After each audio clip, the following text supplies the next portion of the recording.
Chapter 17. The sin of Judah is written with a pen of iron, and with the point of a diamond. It is graven upon the table of their heart, and upon the horns of your altars, whilst their children remember their altars, and their groves by the green trees upon the high hills. O my mountain in the field, I will give thy substance and all thy treasures to the spoil, and thy high places for sin throughout all thy borders. And thou even thyself shalt discontinue from thine heritage that I gave thee, and I will cause thee to serve thine enemies in the land which thou knowest not. For ye have kindled a fire in mine anger, which shall burn forever. Thus saith the Lord, Cursed be the man that trusteth in man, and maketh flesh his arm, and whose heart departeth from the Lord. For he shall be like the heath in the desert, and shall not see when good cometh, but shall inhabit the parched places in the wilderness, in a salt land and not inhabited. Blessed is the man that trusteth in the Lord, and whose hope the Lord is.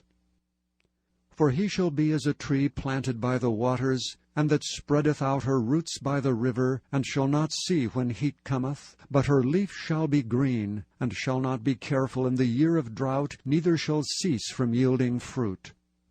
The heart is deceitful above all things, and desperately wicked. Who can know it? I, the Lord, search the heart. I try the reins, even to give every man according to his ways, and according to the fruit of his doings. As the partridge sitteth on eggs, and hatcheth them not, so he that getteth riches, and not by right, shall leave them in the midst of his days, and at his end shall be a fool. A glorious high throne from the beginning is the place of our sanctuary.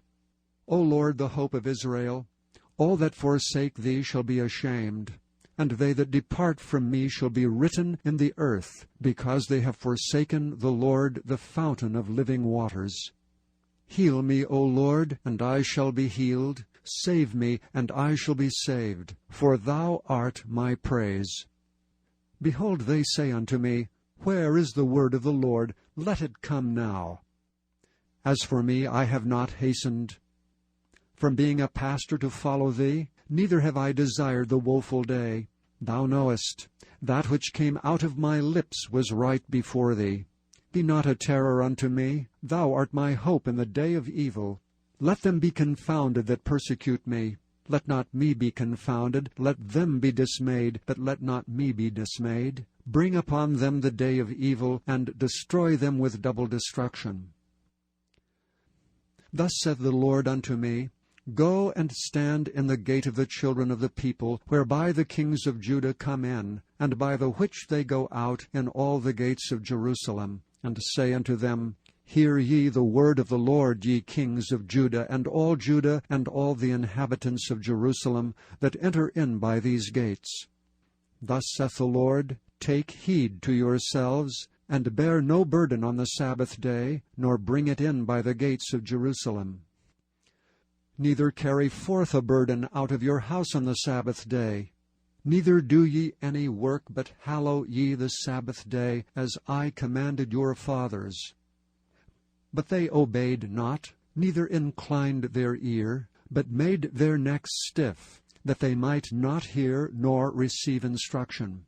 And it shall come to pass, if ye diligently hearken unto me, saith the Lord, to bring in no burden through the gates of this city on the Sabbath day, but hallow the Sabbath day, to do no work therein, then shall there enter into the gates of this city kings and princes, sitting upon the throne of David, riding in chariots and on horses, they and their princes, the men of Judah, and the inhabitants of Jerusalem. And this city shall remain forever. And they shall come from the cities of Judah, and from the places about Jerusalem, and from the land of Benjamin, and from the plain, and from the mountains, and from the south, bringing burnt offerings, and sacrifices, and meat offerings, and incense, and bringing sacrifices of praise unto the house of the Lord. But if ye will not hearken unto me to hallow the Sabbath day, and not to bear a burden, even entering in at the gates of Jerusalem on the Sabbath day, Then will I kindle a fire in the gates thereof, and it shall devour the palaces of Jerusalem, and it shall not be quenched.